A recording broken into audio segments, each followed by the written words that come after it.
O pessoal já está entrando. Tudo bem, Andréia? Poliana? Ó, a Cris está pedindo solicitação.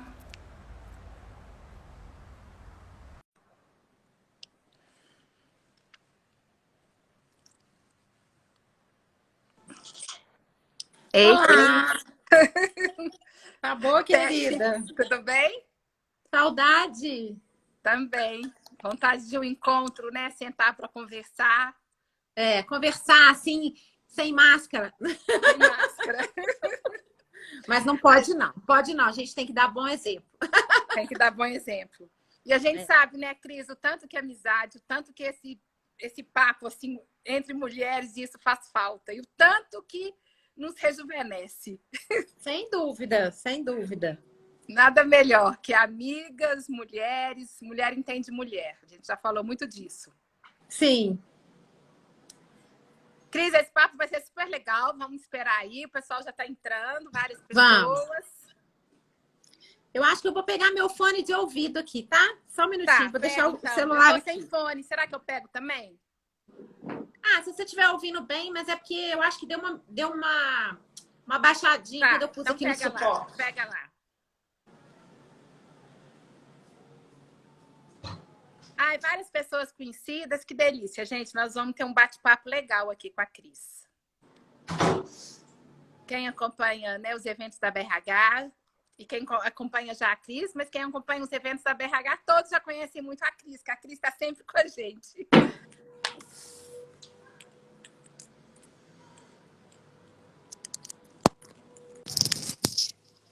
E esse Ó, calorão, gente, vamos lá. Nossa Senhora.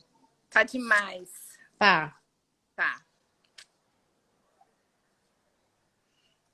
Ó, Lembra, né, Cris, aquele evento que a gente fez lá no Cine Brasil? Adoro aquele teatro. E aí a surpresa do evento foi você. 1.200 é, pessoas, lotado. foi ótimo, Karnal, né? É, Karnal, Pondé, Drauzio Varela e Cris, que foi a surpresa do evento, que todo mundo adorou.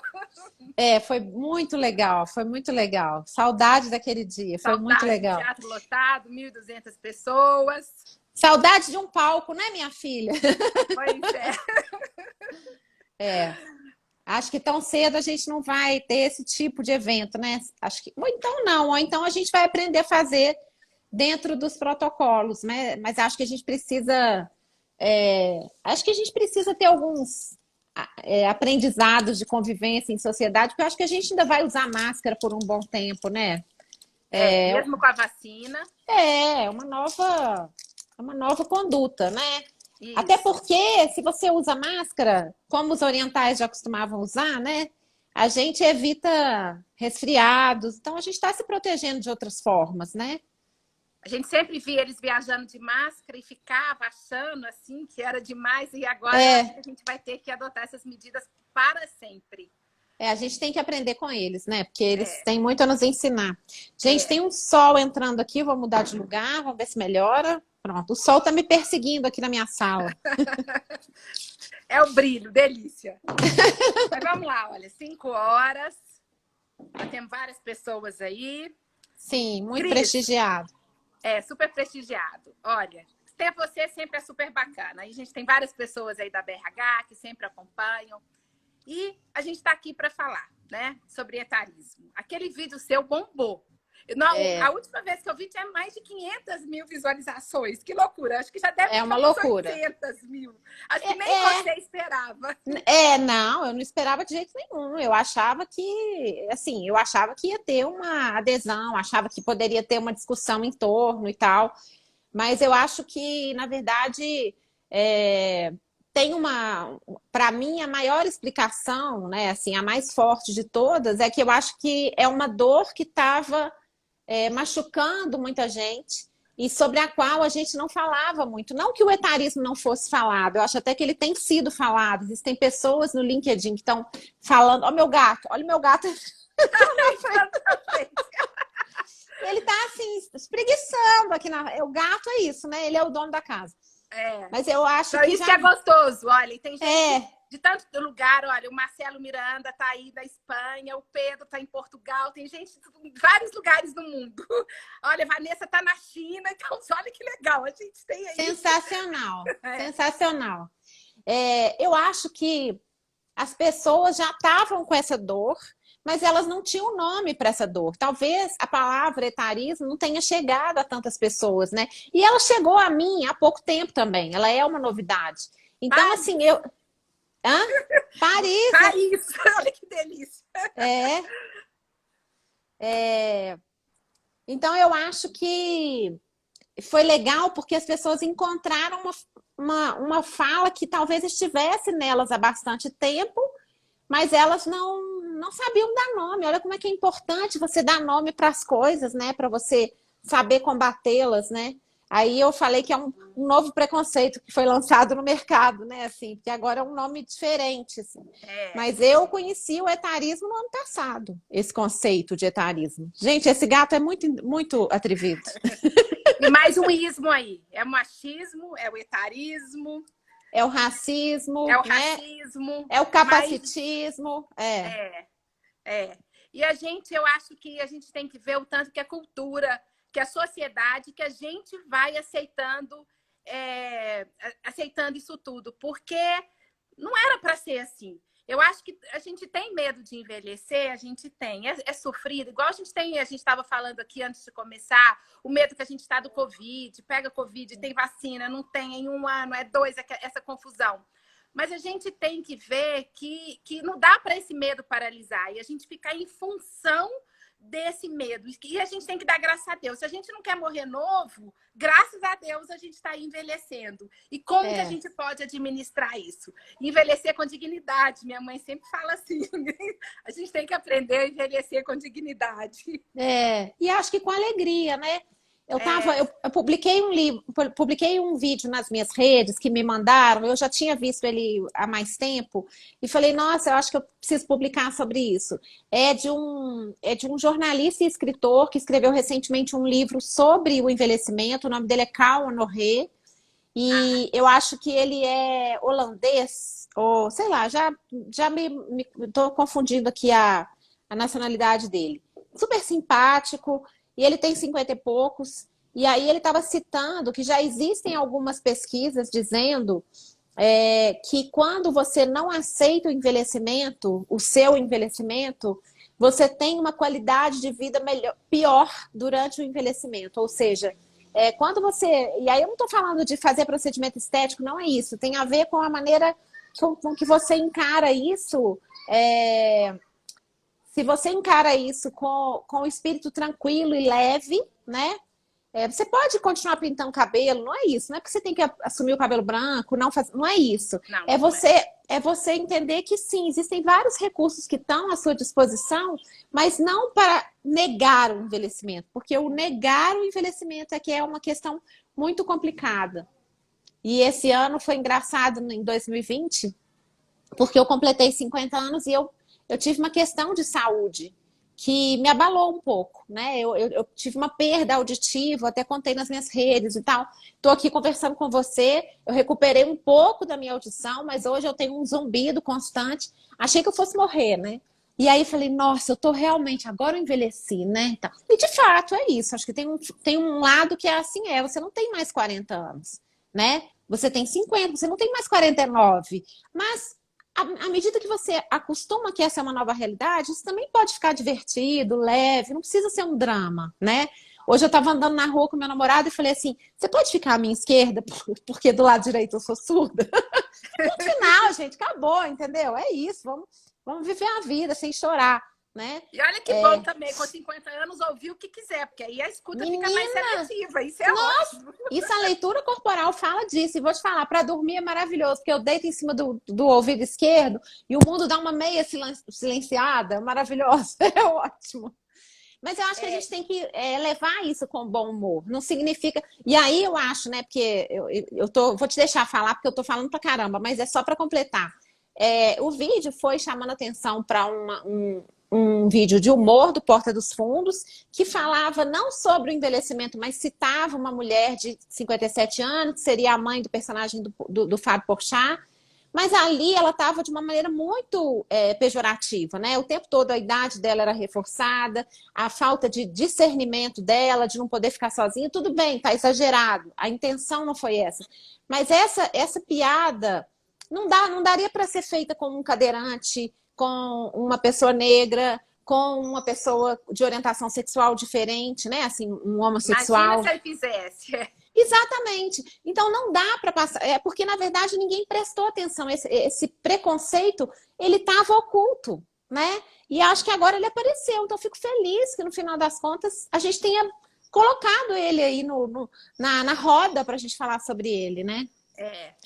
E esse vídeo do Cauã Rei, algumas pessoas estão pedindo, vou até publicar ele, depois a gente compartilha pela BRH. Ele tem um livro que é muito bacana, que ele fala que a gente precisa ser mais leve, que a gente precisa desacelerar.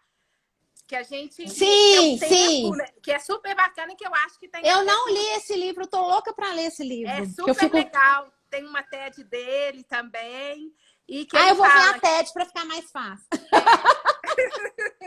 Eu acho que vale a pena, a gente pode compartilhar. E a gente sabe, né, Cris, que a gente precisa. Eu acho que a gente tem que pensar o presente, mas viver no futuro. Mas o futuro também pensando no que a gente está fazendo hoje. Então, eu acho assim, que com uma boa saúde física, mental, social e espiritual, uma estabilidade financeira, uma estabilidade, o afetivo. É isso que a gente brincou aqui, saudade dos encontros, do bate-papo com mulher, a gente sentar, conversar, sempre super gostoso. E a gente vai se sentir mais feliz. E com isso a gente vai se sentir mais jovem. Pode ser simples. Eu acho que a gente não precisa complicar. Eu sou muito das coisas mais simples. Sim. E a gente vê que eu acho que assim, a sabedoria é uma das coisas bacanas.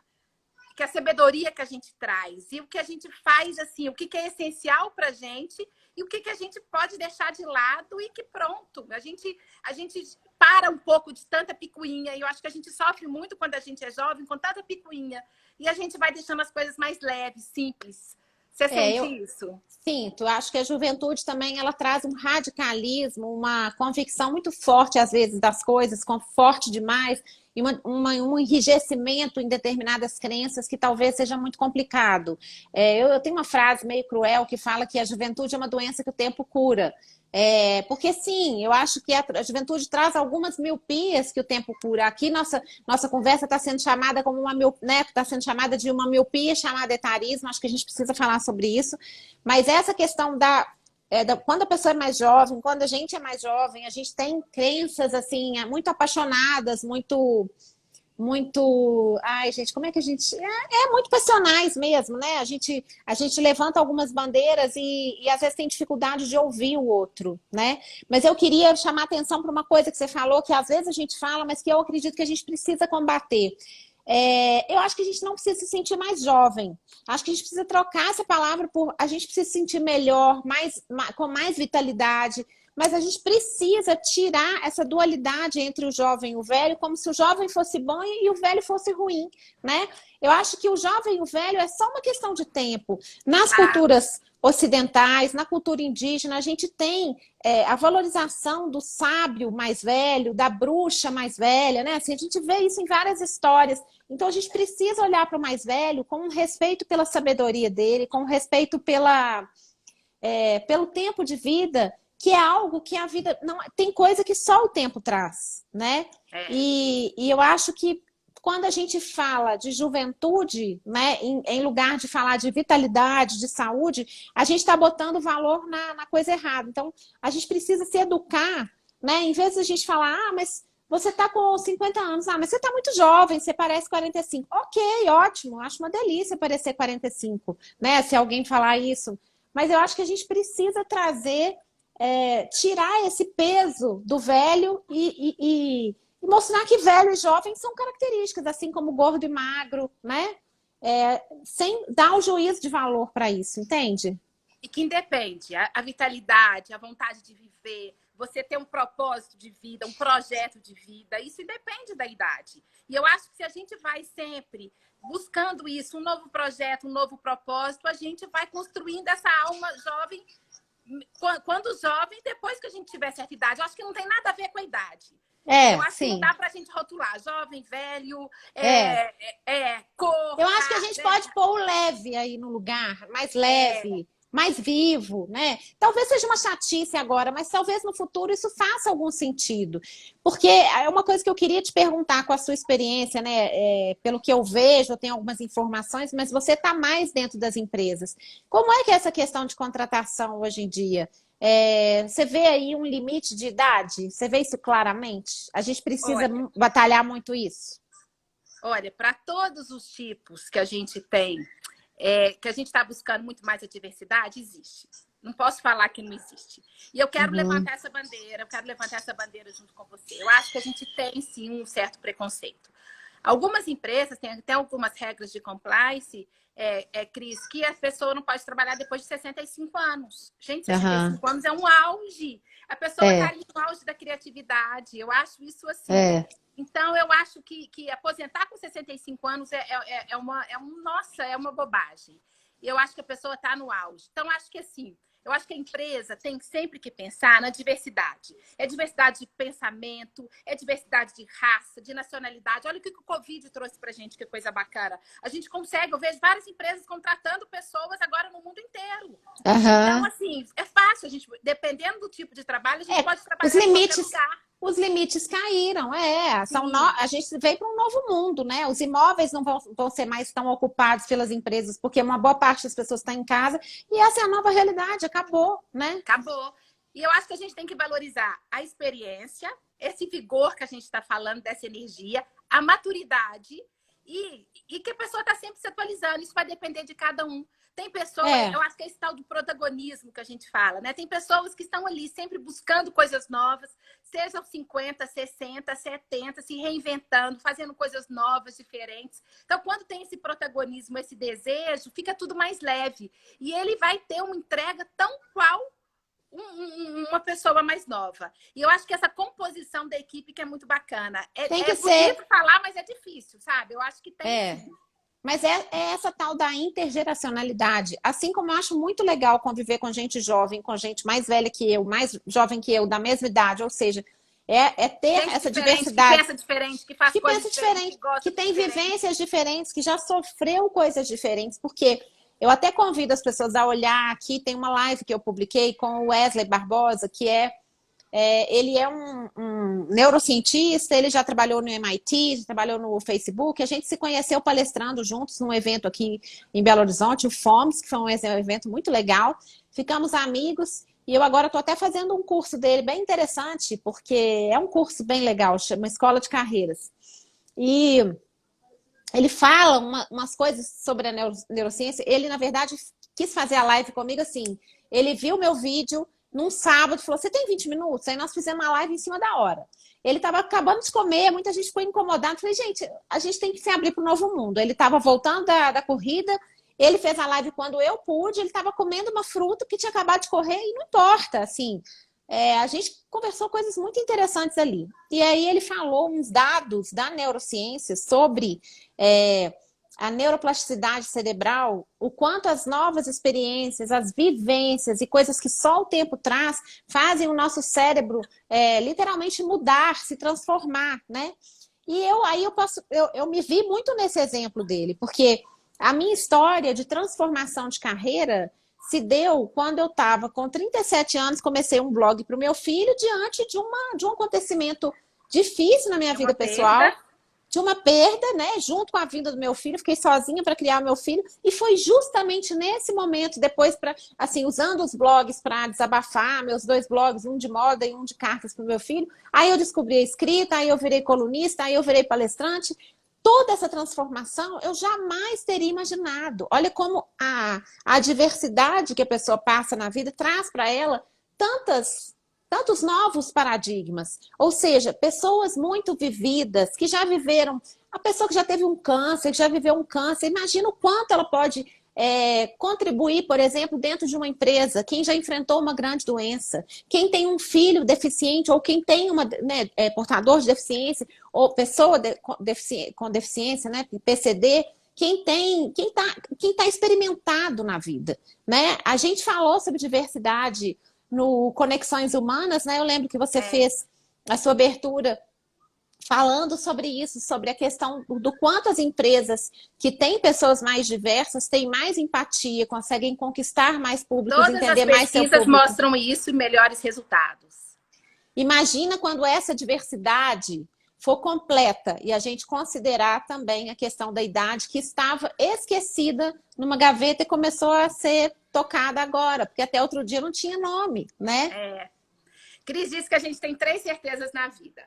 Uma é que um dia a gente vai morrer e que a gente vai envelhecer. Se a gente não morrer, é porque a gente vai envelhecer. Então, o envelhecimento, a longevidade veio para ficar, não tem jeito. A segunda é que a gente sempre vai pagar imposto. Dizem que a gente não vai conseguir. E a terceira é a mudança, que eu acho que é isso que você está falando. Então, eu acho que dizem que a gente muda pelo processo da dor ou porque a gente quer muito, com muita terapia, né, com muito desejo. Mas a dor faz a gente mudar. E aí que vem coisas novas e aprendizados novos. Então, eu acho que a vida é isso. Aprender, desaprender, reaprender novamente. E eu acho que isso é super importante. É mudança, é uma das certezas e que a gente tem que estar pronto para ela. É sofrido, algumas vezes, né, o que a gente vai passando. Cada um no seu canto passa seu tanto, mas a gente tem que estar pronto para fazer essa mudança. Você conhece a teoria U da felicidade? Sim.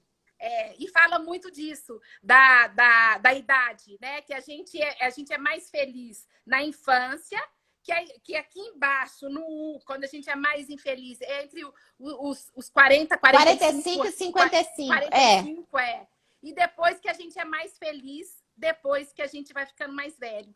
Será que a gente é mais feliz que vai ficando mais velho porque a gente vai perdendo esse medo de morrer? A gente vai dando esse tempo que a gente falou no início, essa vontade? Eu acredito que quanto menos tempo falta para a gente viver, quanto menos tempo a gente tem, mais a gente concentra no essencial. E eu acho que a pandemia trouxe um pouco isso para a gente, talvez essa perspectiva, porque a gente teve medos, a gente viu muitas perdas, a gente teve que ficar em casa. Então, a gente viu a nossa vida muito transformada, muito alterada na rotina e também nas perspectivas. A gente teve muita dificuldade de pensar no futuro. Estamos com dificuldade, a gente está com dificuldade de ver o futuro. A gente não tem como fazer planos a curto e longo prazo. A gente faz planos a médio prazo. A gente fica meio assim, né? Então, eu acho que isso fez com que a gente, e também em contato com a louça para lavar, com as coisas essenciais, né, com a vida, que a gente viu muita gente próxima, às vezes, ou conhecidos, né, pessoas morrendo ou tendo a saúde fragilizada, a gente ficou com isso, talvez a gente tenha se aproximado dessa sabedoria que o envelhecimento deve trazer. É a hora que você questiona a sua vida, porque você não tem mais aquelas certezas todas a ponto de falar, não, eu tô aqui. E eu acho que tudo depende da maneira como a gente enxerga a nossa vida. E eu acho que a pandemia trouxe, sim, para todo mundo, mas não é todo mundo que aproveitou, uma grande chance de olhar para tudo isso de um jeito diferente, né? E eu queria falar uma coisa, antes que eu me esqueça, que a gente não pode... eu acho que o grande problema é pecar pela generalização. A gente não pode dizer que todo mundo acima de 50, 60, 70 está em condições de trabalhar. Mas a gente também não pode dizer que todo jovem de 20, 30 está sempre se atualizando. Então, essa juventude que a gente, né, eu até estou querendo mudar esse nome, essa vitalidade, esse olhar de curiosidade, que eu acredito que chega até mais... A curiosidade vai aumentando quando a gente vai ficando mais velho, né? Isso tem a ver com a busca de cada um de nós, né? Ou com os aprendizados que a gente teve. Então, não dá para dizer, mas a pessoa de 65 anos não é atualizada. Quem disse? Cada pessoa é uma pessoa, né? A gente tem uma característica no PI, você já fez o PI, e que mostra muito essa vitalidade. E outro dia eu estava vendo, acho que você até me fez essa pergunta. Tinha um executivo, quase 82 anos, 78, entre 78 e 82. Você precisa de ver energia. E eu falei assim, gente, ele tem essa energia, esse pique, esse gás, essa vitalidade, você precisa de ver, ele não para. Isso não tem a ver, você vê que não tem a ver com a idade, tem a ver muito com esse autocuidado, que eu acho que isso que você está falando, que o Covid trouxe muito. E a gente tem essa questão do autocuidado. É aquela história, né? Se a gente entra no avião, primeiro colocar a máscara na gente, para depois colocar a máscara no outro. Então, a gente esse olhar mais para a gente mesmo. E vendo que isso que é o essencial, que é simples, simples, o tanto que as pessoas estão valorizando muito mais esse equilíbrio entre trabalho e família. Tem várias pesquisas, tem até uma recente da Boston Consulting que fala o que mais motiva as pessoas nas organizações. Primeiro, relacionamento com os colegas. Segundo, equilíbrio entre trabalho e vida. E terceiro, relacionamento com sua liderança. Então, você vê que também o tanto que a gente começou falando até disso aqui, o tanto que os relacionamentos saudáveis, as conexões saudáveis, tem um nome aí de Conexões Humanas, que foi o lançamento daquele evento, que foi o Gustavo Greco que desenhou a marca, eu adoro isso. Conexões, tanto que quando elas são boas, a gente conviver com as pessoas que nos fazem bem, que recarrega nossas energias, faz bem pra gente. E no final a gente precisa de pouco para viver. Eu acho também. Do a outro. A gente fica sonhando com a cozinha planejada, com o projeto. Ok, tudo isso é incrível, né? A gente fica sonhando, às vezes, com coisas, mas, na verdade, a gente precisa de muito pouco para ser feliz, né? E tanto que existem pesquisas mostrando que nas comunidades mais pobres a felicidade está muito mais presente do que entre os mais ricos, né? E outra pesquisa interessante é uma pesquisa muito longa que você deve conhecer sobre felicidade, que é uma pesquisa que já tem uns 70 anos que ela é feita, inclusive vários pesquisadores e pesquisados já morreram ao longo da pesquisa, e uma das principais, acho que ela foi feita nos Estados Unidos, uma das principais conclusões da pesquisa é que a coisa mais determinante para a saúde e para a felicidade das pessoas tem a ver com a qualidade dos relacionamentos. Então, e aí a gente vai lá na Ana Cláudia Quintana Arantes, que ela conta muito, tem um vídeo dela lindo, que ela fala ela acompanhando, né, porque ela é uma médica paliativista, então ela acompanhando vários pacientes, ela acompanha a morte de vários pacientes, né, ajuda ali a dar bem-estar naquele momento, então ela até escreveu um livro que é Histórias Lindas de Morrer. Eu só abri um pouquinho, eu tenho ele, mas ainda não abri, não, porque ele já me emocionou assim, só da primeira abertura. E ela fala que dos arrependimentos que ela presencia sempre tem a ver com eu queria ter estado mais com a minha família, né? Tem a ver com relacionamentos, não tem a ver com eu queria ter comprado aquela casa, né? Então, acho que a gente precisa realmente se conectar com o que é mais humano, com o que é essencial. A gente está tendo essa oportunidade agora, né? Até para repensar não só as relações, como as formas de trabalho também, né? Eu acredito que a gente está passando um período difícil, mas que vai descortinar, em termos de comportamento, vai descortinar coisas muito legais. Acredito. Eu acredito muito também. E aí, isso que a gente está falando, tem muito o conceito da inteligência emocional, dessa importância da autoconsciência, do autoconhecimento, conhecer as suas próprias emoções, saber lidar com suas próprias emoções, né? Igual um sinal de trânsito. Pare, olhe, escute o que eu tenho que avançar. Automotivação, estabelecer metas. Eu acho que isso é fundamental, estabelecer metas, que tem um propósito, esse projeto de vida. Mas isso que você falou, que tem muito mais a ver com ser do que com ter, com as relações. A gestão com o meio. Então, a partir do momento que eu estou bem cuidada, essa gestão com o meio. A empatia, que é uma palavrinha aí que está todo mundo falando, né? A gente não para de falar, reconhecer essa emoção no outro, como é que eu posso, e lidar melhor com esses relacionamentos. Então, acho que trouxe muito mais forte esse conceito aí do Daniel Goleman, que a gente está vendo a necessidade de trabalhar muito mais a inteligência emocional, para a gente dar conta. Sem dúvida, sem dúvida. Você falou de empatia, eu acho que o etarismo, ele traz uma coisa muito interessante, porque ele nos oferece a chance de pensar empaticamente, porque ele é um preconceito que vai nos atingir lá adiante se a gente for jovem e não prestar atenção nisso. Ou seja, talvez seja um dos únicos preconceitos que um dia vão te pegar lá na frente. Porque eu sou branca, eu posso ser racista, o que é péssimo, mas eu nunca vou sentir o racismo na pele porque eu sou branca, né? Porque eu não vou me tornar uma negra, né? Mas eu posso ser jovem e achar que o etarismo é mimimi, beleza, mas um dia eu serei velha, se Deus quiser, né? Eu estou envelhecendo, e aí? Ele vai me pegar lá na frente se eu não mudar, né? Então é isso, tem muita coisa para mexer nisso, né? Acho que essa possibilidade de... Tô vendo aqui se tem alguma história. A Paty Catarina. A Paty Catarina, minha amiga, ela é gerontóloga, estuda o assunto. Ela está dizendo: a história construiu a velhice na exclusão. O primeiro lugar social do idoso foi o asilo. Isso precisa mudar, né? Precisa. É. Eu convido a seguir o perfil da Paty, é muito legal. Ela fala muito sobre Ah, é? isso, muito sobre Qual que é o... Depois longevidade. vamos colocar aqui. É Vamos... Paty Catarina, com T Ah, mudo, ah. underline. E aí, Cris, você estava falando da felicidade, a gente estava falando dessa curva, a gente vai falando assim, a gente... então, é disso, né? Dessa felicidade que, assim, pelos estudos, mostra que, principalmente tem um estudo das mulheres, que elas mais deprimidas, principalmente pela falta de tempo, que a gente falando muito aqui, né? Do reconhecimento e da falta de liberdade. Eu acho que é isso que a maturidade traz, ela traz mais liberdade, essa leveza. E esse relacionamento com o tempo. O Domênico De Masi, ele fala uma coisa super legal, que o nosso problema com a vida é a relação que temos com o tempo. Que você falou isso super lindo. E acho que hoje você postou alguma coisa que você estava falando disso, hoje ou ontem.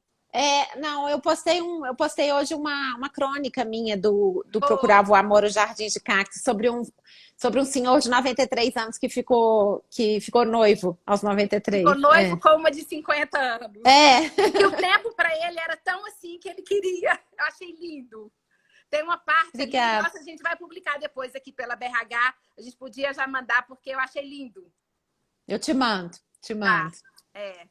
Bom, a gente está vendo aqui, gente, olha, vários elogios, claro, né? O envelhecimento ativo e saudável não é uma utopia, claro que não, e a gente tem que falar disso. A gente tem que falar dessa saúde preventiva, porque não adianta também, na hora que vem a gente vai cuidar, então a gente tem que estar o tempo inteiro se cuidando, física, mental, social e espiritual. A gente falou desse social, a gente sabe o espiritual, né? O budismo, eu queria muito saber, eu queria muito conseguir meditar e tudo, se eu não conseguir ainda na minha vida não, quem sabe um dia. Mas nossa, eu te recomendo um curso maravilhoso que eu fiz durante a pandemia. Hoje eu medito, eu me considero até uma pessoa evoluída. Eu fiz um curso online, é muito fácil. E tudo, mas eu mesma não consigo. Da hora que tá todo mundo lá, eu tô... Quem sabe? Me indica então. Te indico. Me indica. E aí eu acho que assim, a gente tem que... Não pode ser dessa forma pejorativa, né? A gente tem que ver que as organizações precisam lidar melhor para compor essas equipes. E que não tem esse negócio, que tem lugar para todo mundo nas empresas e que tem lugar e que é essa complementariedade. Mas eu estava falando, eu queria falar, o que você estava falando? Eu estava falando, eu queria lembrar de uma coisa. Eu ia falar. Pode falar. Sabe um outro aspecto que eu acho que é super importante para a gente ver nas empresas? É a cultura. Então, eu acho que se a gente não tem essa cultura alinhada, né? Essa cultura é nada mais do que o jeito de ser e agir das pessoas. Então, se a gente tem essas ideias mais arcaicas, se a gente não se evolui, se a gente não está pronto para mudar essa cultura, como é que a gente pode mudar essa cultura desse lado pejorativo da velhice? Então, eu queria fazer uma provocação aqui, porque eu acho que as mulheres, elas são mais afetadas pelo etarismo, até porque são dois preconceitos sobrepostos, o machismo e o etarismo. E aí, vou fazer uma provocação. Então, a mulher, ela já é muitas vezes um problema, uma questão do mercado de trabalho, que o cara fala, mas ela está na idade reprodutiva, então eu não vou contratar mulher, né? Que é uma coisa absolutamente antiga, até porque se ela tem que ter a licença maternidade, eu sou a favor que acho que os pais deveriam ter o mesmo tempo de licença paternidade para acabar com isso, e que para as crianças poderem ter, né, a dedicação ali dos pais, que dão tanto pela empresa, enfim, mas não vamos entrar nessa questão. O que eu queria é o seguinte, então aí você acha que a mulher já é difícil porque você tem que dar licença maternidade. Só que normalmente, quando ela vira mãe, gente, ela tem inclusive uma coisa muito interessante, tem uma neuroplasticidade cerebral, que existem pesquisas mostrando que a mulher, quando ela se torna mãe, ela aumenta o espaço da empatia dentro do cérebro dela, ou seja, acontece uma alteração cerebral. Ela passa a ter um olhar muito mais 360, mais ainda do que a mulher já tem. E ela passa a ter uma maturidade que, às vezes, ajuda ela a liderar equipes exatamente porque ela se tornou mãe. E o fato de ter que conciliar as coisas, gente, hoje em dia as coisas estão mudando. É muito mais interessante você ter uma mãe que sabe o que é ser mãe, sabe o que é ter um filho. Ok, então nós estamos falando da maternidade, aí a gente vai lá. Então, vamos pensar, mas o cara não quer contratar aqui porque ela é mãe ou porque ela vai se tornar mãe. Aí, quando chega mais velha, às vezes ela está com netos já.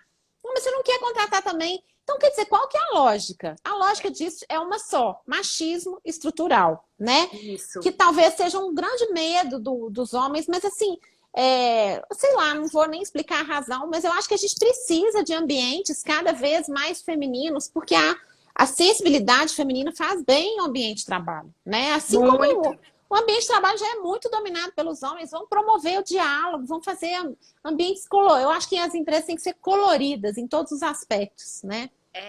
Eu falo muito que é igual um time de futebol. A gente tem que ter esses perfis todos diferentes. Quem vai jogar no ataque, na defesa, o técnico.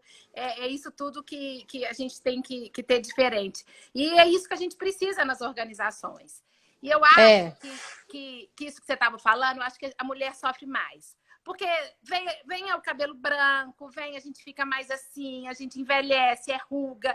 E aí, você sabia, eu estava vendo uma reportagem que no Brasil é onde que a gente tem mais mulheres que fazem botox, que fazem preenchimento, é número 1. E principalmente que tomam ansiolíticos. Exatamente. Campeão de cirurgias plásticas. Campeão. Ou seja, a gente fica muito mais preocupado com a questão externa do que com o equilíbrio interno, a saúde integral, né? Isso é um caso. E às vezes a gente fala assim, né, que a mulher fica muito mais preocupada com o olhar do outro, que eu acho que isso tem muito disso que a gente está falando do etarismo, essa preocupação do olhar do outro para a gente. Nossa, olha como que ela está acabada, nossa, como que ela tá nova. Eu acho que tem muito disso. E aí, ao invés... Um dia eu estava assim, tava um tanto de mulher, assim, eu lembrei disso aqui agora. E aí começaram a falar as idades. Aí o que eu fiz? Eu vi que tinha umas que eu achei que estava diminuindo um pouco. Aí eu aumentei a minha 10 anos. Eu fui a sensação. Aumentei lá na frente. Eu fui a sensação do negócio. Ótimo. Nossa, mas você tá ótimo. Então, eu acho que é disso, né? Eu acho que...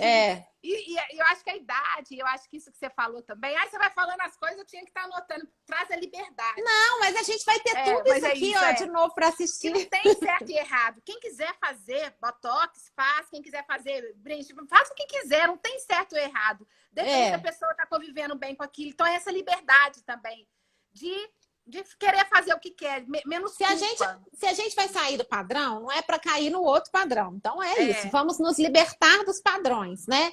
Eu queria tocar num assunto que eu acho que pode parecer que não tem muito a ver com o ambiente empresarial, mas que é a menopausa. Eu acho que a gente precisa falar mais sobre a menopausa. Do mesmo jeito que uma mulher fala, eu tô na TPM, eu posso falar, eu tô na menopausa. E eu aprendi a falar sobre isso com tranquilidade, talvez por ter um namorado muito tranquilo em relação a isso.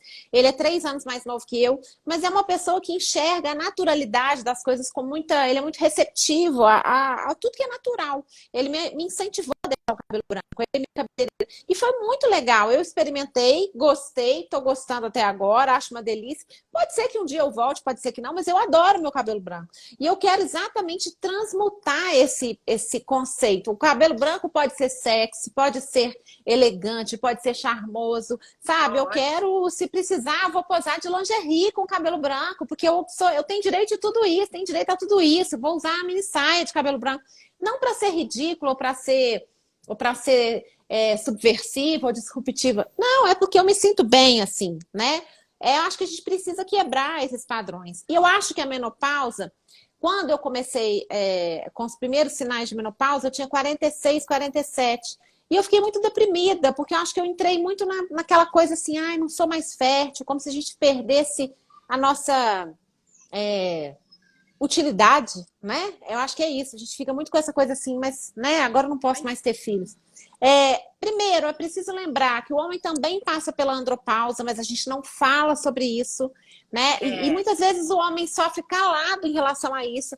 Também existe reposição hormonal para a andropausa do homem. Acho que a gente precisa trazer esses assuntos à tona. O homem, às vezes, sofre também calado, porque não tem direito nem a falar sobre essas coisas. E eu acho que a gente tem que parar de achar que todas essas transformações são só femininas, né? E a gente tem que falar da menopausa com orgulho. Uma vez eu estava num evento de um antigo podcast que eu participava, e a Ana Esther Nogueira Pinto, que até foi entrevistada do meu podcast atual, dos 50 Crises, ela é uma psiquiatra, psicanalista e psicóloga e psicanalista. E ela falou sobre a menopausa de um jeito tão bonito, que ela fala que a menopausa é o momento em que a mulher já pariu muitas coisas, mesmo ela não tendo, né? Assim, não necessariamente ela precisa ter sido mãe, mas é o momento em que ela vai parir a si mesma. E é o momento em que ela vai parir a si mesma. E isso, para mim, faz tanto sentido. Porque com 50 anos, eu fiz 50 anos com alma de menina e criando tantas coisas novas. Eu criei um podcast. Quer dizer, toda a minha... Eu acho que o meu auge profissional está acontecendo agora. Começou com 37, uma série de mudanças. Aos 40, estava começando uma outra vida profissional, né? A gente tem que entender que a gente não está... quando a gente envelhece, a gente não está... no fim da linha, a gente pode estar no fim de um ciclo para começar um outro. Mesmo que a gente seja surpreendido com a morte. Ah, beleza, veio a morte, mas, cara, você estava começando uma coisa nova. Eu quero morrer com planos, entendeu? Eu quero morrer cheia de planos, tendo realizado tantos outros, né? E quem Isso sabe, é muito legal. planos aí em algum lugar a gente coloca também, se for assunto. Eu vou para o outro plano levando mais planos. Eu acho que isso, assim, esse otimismo é fundamental. E eu acho que foi isso que você trouxe muito nesse vídeo, que as pessoas ficaram, assim, que mexeu com todo mundo. Foi um otimismo para a gente saber lidar com isso. Foi uma energia tão boa. E eu recebi de tantas pessoas, eu comecei a receber. No dia eu te mandei uma mensagem e falei, Cris, vamos falar. Sim. Aí as agendas, assim, a gente conseguiu. Mas porque foi de pessoas tão diferentes que eu fui recebendo, que você precisa de ver. Assim, muito legal. De trabalho, de amigas, nos grupos. Então, assim, eu acho que esse otimismo que você trouxe foi super bacana. Eu acho que é isso que você está falando, nem jovem, nem velha. E que tudo pode melhorar. Olha que legal, você está se sentindo. Você sabe que eu também, eu me sinto depois dos 50, assim, eu me sinto assim que eu estou no auge da minha carreira, que eu tenho tanta coisa para fazer, que eu estou mudando tanta coisa na minha carreira, assim, vou começar a dar aula de novo. Então, olha assim, que legal. Então, umas coisas que a gente vai, assim... Eu acho que isso é super importante, essa atitude interna, é isso que a gente não pode perder e que isso que o jovem tem que ter. Gente, eu brinco muito, tem um sambinha que fala, sabe quem perguntou por você? Ninguém. Se você não der conta de você, não adianta você colocar a culpa. E chega disso, da gente viver com o telespectador e colocando a culpa. A culpa é do governo, a culpa é da empresa, a culpa é do meu chefe. Eu acho que se a gente está vivendo um ambiente tóxico, se a gente está vivendo num ambiente que não faz a gente feliz, dentro da empresa, ou um ambiente que deixa a gente assim, de lado pejorativo, essa idade, gente, sai disso. A gente tem que conviver com as coisas que fazem bem pra gente. Sem dúvida. E eu queria falar uma coisa engraçada, assim. Eu sou super a favor do humor. Mas eu acho que a gente precisa fazer humor com a gente mesmo. Se eu quiser fazer piada com o meu envelhecimento, com o meu joelho que dói, de mim rio eu, entendeu? Aí tudo bem. Eu acho que nós temos direito de fazer piadas com as nossas mazelas. Mas o outro, não. Eu não quero que riam de mim. Eu quero que riam comigo. Então, se eu quiser fazer piada sobre algo, sobre mim, como eu faço muito nas minhas palestras, porque nas minhas palestras eu tenho um momento auto-bullying que é muito divertido, né? Que é verdade, gente. Eu acho que realmente a gente fica mais engraçado. Às vezes a gente olha para um momento triste e ri desse momento, porque às vezes ele é tão trágico que ele chega a ser engraçado, né? Mas eu acho que o humor tem que estar num outro lugar. É preciso tomar cuidado, né? Se reconhecer num papel que às vezes é ridículo, faz a gente rir da gente mesmo. Mas não é legal rir do outro, não é por aí, né? Não é desse jeito que a gente vai construir. Então, eu acho que o vídeo que eu fiz, que era parte de um movimento, ele não era nenhum cancelamento, ele não era nenhuma implicância, nenhuma acusação, né? Ele era parte de um movimento, porque acho que a gente precisa, sim, estar atento ao detalhe. Ele estava falando de um detalhe, que era um detalhe que a gente deixa passar, porque a gente não prestou atenção que existe esse preconceito. Então, agora, não passa mais esse detalhe. E, ao mesmo tempo, outros detalhes podem fazer a gente rir se a gente tiver bom humor para isso, mas sempre lembrando que o outro não é um detalhe. Né? Claro. O outro é importante. Né? Não ter medo do que os outros vão pensar. Eu acho que essa liberdade que dá. E para a gente rir, que a gente sabe o tanto que faz bem para a saúde. É rindo que a gente vai soltar muito mais ocitocina, porque se a gente fica nesse medo, nesse negócio, é o cortisol que toma conta e aí as pessoas adoecem. E aí a gente poderia falar aqui de problema de adoecimento, é um outro assunto. Então, assim, é rir mesmo, brincar e rir de nós mesmas. dessas Sem bobagens. dúvida. Eu acho que levar esse espírito para o trabalho, né? Eu acho que o trabalho entende cada vez mais que ele também. E aí, a Dani Kais, minha amiga, que é uma querida, estava aqui, ela falou: trabalho e vida? Não, vida é trabalho. Eu acho muito importante isso. Ela falar. É isso que ela falou, porque é verdade. A gente não precisa. A pandemia trouxe isso, né? A gente juntou trabalho e vida. Talvez porque a gente precisa entender que trabalho é vida, né? E que o trabalho tem que ser algo que nos alimenta em todos os aspectos, no aspecto subjetivo também, né? A gente precisa ser feliz no trabalho. É isso que você falou muito da mente, do curso que você fez. Eu gosto muito que, assim, as pessoas falam que mente é igual paraquedas, funciona melhor aberta. Eu acho que o trabalho traz essa abertura da mente, a gente buscar. Eu comecei a fazer, eu já tinha feito há mais tempo, assim, eu tinha um clube do livro. E aí eu tenho umas colegas de culinária, a gente voltou. E a gente está lendo Clarice Lispector. Você não sabe o tanto é maravilhoso. gostoso. Então a gente vai, a gente lê, a gente marca, a gente troca. Então, assim, gente, essas são coisas, assim, simples e que só vai fazendo bem pra gente. E a importância, né, disso. Então, assim, desses contatos, eu acho isso super bacana. Que eu acho que a gente pode falar um pouco, porque eu já te vi falando um pouco dessa faxina.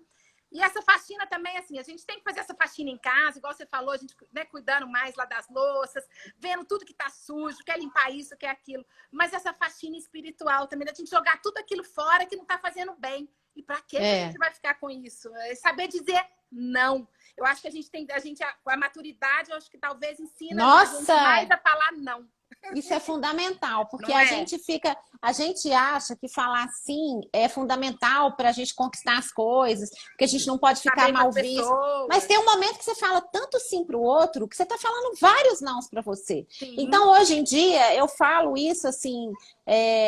Na posição de uma figura que tem uma certa notoriedade, né, assim, que tem seguidores. Então, é muito difícil lidar com todo mundo. Vai ter gente que vai ficar sem resposta. Claro. Mas não é porque eu sou cruel, é porque é a vida, é assim. Então, assim, quanto mais uma pessoa tem seguidores, quanto mais ela conhece, mais ela tem... Acho que a gente precisa parar de exigir das pessoas as respostas rápidas, entender que o WhatsApp, por exemplo, é uma coisa que é maravilhosa, mas pode piorar a nossa vida profundamente. A gente precisa respeitar o tempo das pessoas.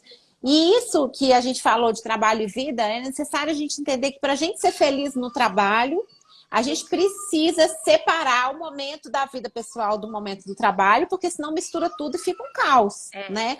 Esse imediatismo de querer as respostas rápido, tudo rápido, que a gente está num momento meio caótico, que a gente fica preocupado com o futuro, tem que ter uma calma. É nessa hora que serve a meditação, entendeu? Tem momentos que eu entro no meu quarto ali e falo 20 minutinhos, né? Faço uma meditação que faz um bem danado. Você sabe que tem uma pesquisa, eu acho que não sei se foi da Harvard ou da Columbia, mas eu tenho essa pesquisa, que eles fizeram uma pesquisa com as famílias, dos pais que trabalhavam mais, que tinham menos tempo para ficar com os filhos, mas mais qualidade, provavelmente, e os pais que ficavam mais em casa. Qual que você acha que eram os filhos que estavam mais felizes? Aqueles que os pais trabalhavam mais fora e eram realizados? É isso, o trabalho é vida. Ou aqueles pais que não tinham um trabalho, que ficavam dentro de casa e que não estava realizado. Porque também trabalho de casa tem, mas não era realizado com aquilo. Eu acho que são os de fora, né? Os que estavam mais tempo fora. Os de fora. Trabalho eu tenho essa experiência. Você pode criar. Olha aí, tem trabalho voluntário. Ah, não, eu não tenho trabalho porque não dá para trabalhar. Gente, tem trabalho voluntário. Tem muita coisa para fazer. Tem muita forma de você estar fazendo alguma coisa. Não, eu tenho essa experiência muito clara, porque como eu sou meio pai e mãe, né, do Francisco, como eu sou mãe solo, muita gente, é muito engraçado como o mundo é machista, né? Eu chegava para fazer uma palestra lá, não sei aonde, lá do outro lado, no Oiapoque, né? Aí a pessoa perguntava assim para mim, com quem que o Francisco ficou? Eu tinha uma vontade de responder assim, não, ficou sozinho, deixei ração para ele, porque eu acho tão engraçado a pessoa perguntasse para mim, mas tudo bem. Aí, assim, eu tinha uma pessoa, a Zezé, que estava acompanhando o tempo todo, então eu pude viajar muito, trabalhar muito, estava no auge da minha profissão e continuo no auge, né? E hoje a gente está convivendo aqui, Francisco já está com 13 anos, super independente e tal, mas a gente não fez mal nenhum para ele. Eu acho que foi muito legal, porque, assim, às vezes ele falava, mãe, beleza, você vai trabalhar e tal. Ele estava seguro, porque ele via a mãe dele feliz trabalhando. Então, acho que a felicidade da mãe ou do pai talvez seja a coisa mais importante para ele trazer para dentro de casa, né? A satisfação no trabalho. Porque não adianta ele ficar no trabalho só 2 horas e voltar para casa super infeliz com aquilo que ele faz. E aí ele vai descontar em casa. Vai chegar e vai descontar em quem? Na família. E se ele tiver também vice-versa, se tiver com problema, vai descontar onde? No trabalho. E aí fica essa infelicidade danada. A gente sabe o tanto que o trabalho faz. Olha, a jornalista Silvia Lourenço está perguntando, menina, que U é esse? Que teoria que é essa? A gente pode falar, eu posso te mandar um material, Silvia. É o U da felicidade, que a gente, né, que a gente estava falando. É a curva do U. A curva do U, que a gente é mais feliz quando a gente nasce. Aí a gente tem a dos 45 a 55, onde vem os maiores problemas, principalmente nas mulheres. Depois a gente é mais feliz com a maturidade aí, nem velho nem novo. Quem escreve sobre isso é a Miriam Goldenberg. Talvez ela encontre na internet. Tem um livro da Miriam Goldenberg que fala sobre isso. Os livros da Miriam. A Miriam é uma ativista da longevidade, né? É muito legal ler os trabalhos dela. Ela tem várias pesquisas e tudo. E tem também uma teoria U. Não, da felicidade tem um livro e tem a teoria U nas organizações, que eu acho que é do Otto. Eu vou lembrar, eu posso mandar para ela. Eu queria falar uma coisa aqui, que eu tô vendo algumas pessoas comentando. Fala. Uma pessoa comentou assim, o etarismo não faz parte da cultura organizacional. Muito pelo contrário, consideram pessoas com mais de 40 velhas. Então, na verdade, acho que está havendo uma compreensão equivocada aqui. O etarismo na verdade, o preconceito contra a idade. Ou seja, as organizações são tradicionalmente etaristas e é contra ele que a gente está lutando. Por isso que essa live se chama uma miopia chamada etarismo. E essa miopia não é só do mercado de trabalho, muitas vezes é do mercado consumidor, o mercado produtor, né? As indústrias que produzem, que fazem coisas, né? Então, o etarismo, a gente não está aqui promovendo o etarismo, a gente está falando sobre ele. Ele é o assunto do momento? A gente precisa dar nome a ele? Precisa, mas a gente não quer ele, a gente quer tirar ele do caminho. Tá? Só esclarecendo. E a forma de consumir tem várias pesquisas, que as pessoas acima, por exemplo, dos 50, são as pessoas que ganham mais, são as pessoas que vão consumir muito mais. Exatamente. Ganham mais, estão com o foda-se ligado, me perdoe o palavrão, porque é aquela hora que elas se preocupam menos com a opinião das pessoas, então elas são muito mais propensas a consumir coisas, porque elas devem muito menos satisfação. Às vezes elas não têm mais o companheiro, ou não têm um companheiro, ou têm o seu próprio dinheiro. A mulher de hoje, ela está muito diferente, principalmente, os homens também, né? Mas a sociedade mudou muito. E nessa idade, a mulher não está em casa cuidando de neto, né? Assim, depois de 50, não existe isso mais, né? Ela pode até cuidar de neto, mas ela vai fazer várias coisas que ela quer fazer. Então, ela está com uma liberdade absurda e com mais poder aquisitivo, né? Falando da classe ABC, principalmente, né? Isso aí vem muito da mídia, né? Porque que algumas vezes traz muito mais o jovem. Mas se bem que a Lancôme agora, eu acho que ela trouxe de novo, né? Isabela Rossellino, acho que ela trouxe de novo. Tem pouco tempo, Tem pouco tempo, uma campanha linda. E a gente vê esses artistas aí, nossa, que ganham o Oscar 50, 60, 70 anos e que a gente fica aí encantada. Que eu acho que é isso, né? Traz essa sabedoria, a idade traz essa liberdade. Então a gente tem que saber, a gente tem essa certeza aí. Se a gente está vivo, a gente vai envelhecer. Então vamos envelhecer. Vamos envelhecer bem, se divertindo. Divertindo, rindo. A gente falou muito da importância das amigas também para as mulheres. Eu acho que isso tudo faz, né? Que a gente ri, a gente fala bobagem. É igual esse bate-papo nosso aqui. Uma fala, a outra fala, a gente vai acompanhando. Isso tudo faz bem. Isso tudo energiza. São, às vezes, né, essas coisas todas simples que fazem bem para a gente. Sem dúvida. E eu acho que a gente está num momento muito legal. O Davi Braga comentou, existe o tabu de dizer não ainda nas empresas. E é possível dizer não ao líder e ao cliente. E aqui é super importante o autoconhecimento. Adorei, Davi. Davi colunista legal. Da Band. O Davi colunista. E o Davi aí para o mercado de trabalho, a gente pode até depois combinar. E realmente, eu troco algumas ideias com ele, é a opinião dele, que é ridículo uma pessoa ter que aposentar aos 65 anos, ele me falou isso outro dia, né, Davi? E que tem esse preconceito, sim, ele é um hunting, ele tá aí contratando altos executivos e tem esse preconceito, assim. Tem sim. Eu acho que o importante é assim, acho que a pessoa ela tem que ter a possibilidade de se aposentar aos 65, mas não a obrigatoriedade, né? Acho que claro, talvez seja claro. isso, né? E olha que a Águida colocou uma coisa, o exercício da gratidão, comprovadamente também para uma saúde, claro, porque aquilo que a gente falou das picuinhas, se você ficar guardando, vem pro seu corpo, você fica doente.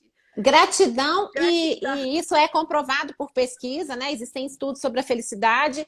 E eu ousaria dizer, não sei se existem estudos sobre isso, mas acabei de fazer um prefácio de um livro sobre o perdão de um psicanalista chamado René Dentes. E eu acho que o perdão e a gratidão estão ali, ó, bem próximos da questão da felicidade e de seguir em frente. Porque eu acho que o perdão ele tem a ver com um desapego de sentimentos. É você se despir de determinado sentimento, independente de alguém pedir perdão para você. Você perdoar dentro de você. E às vezes perdoar a si mesmo, né? Faz muita diferença. Eu acho que é isso.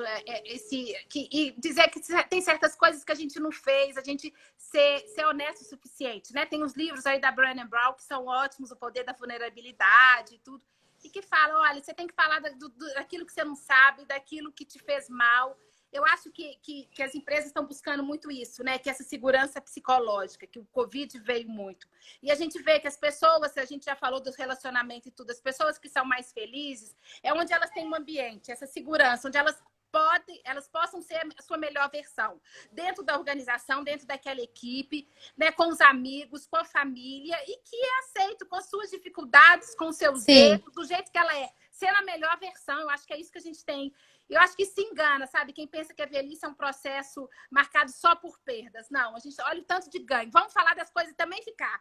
Ó vida, ó céus, ficar só falando das perdas não dá. Tudo tem suas perdas e seus ganhos. Igual a juventude também tem. Mas eu acho que o ambiente de trabalho ele tem que ser mais receptivo a esses movimentos e turbulências que as pessoas às vezes trazem. Eu acho que a gente precisa ser mais receptivo. Eu trabalhei numa agência de publicidade que sempre me acolheu muito nos momentos mais difíceis da minha vida. E eu acho que isso fez muita diferença. Se a gente tiver ambientes de trabalho cada vez mais humanos, as pessoas não vão ter medo, não vão esconder quem elas são, levando para o trabalho o melhor delas e os problemas delas também. Que mais adiante vão fazer delas também em outras oportunidades, vão mostrar como elas são grandes profissionais, porque a gente não deixa a pessoa em casa para ir trabalhar, né? A gente leva tudo, a gente leva o pai doente, a gente leva uma série de coisas. E o ambiente de trabalho precisa também ser acolhedor nesse sentido, né? Eu acho que é de uma humanização que a gente está falando como um todo, né? Ainda mais nesses tempos em que a gente mistura tanto, né? Tá tudo tão misturado. Junto. E um papel da liderança, que aí, né, dessa liderança mais humana, dessa liderança lidando com as suas próprias fragilidades, com aquilo que ela não sabe, com as próprias dificuldades. O Covid veio mostrar muito isso.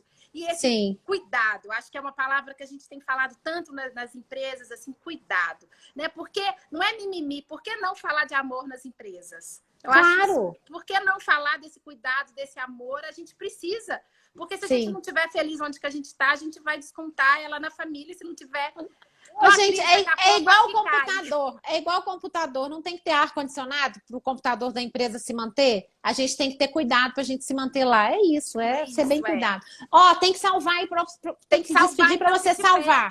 Cris, olha, várias perguntas aqui. De repente a gente pode fazer parte 2. Vida longa ao etarismo. Não, vida longa à luta contra o etarismo. A luta contra o etarismo. Não vamos confundir, tá? A luta contra esses ismos. Chega. Cris, delícia esse bate-papo. Vou gravar aqui, vai ficar para todo mundo. Muito obrigada. Combinado. Obrigada a você, querida. Gente, obrigada aí por a gente vai se falando. Obrigada a todo mundo, gente. Beijão. Beijo, tchau.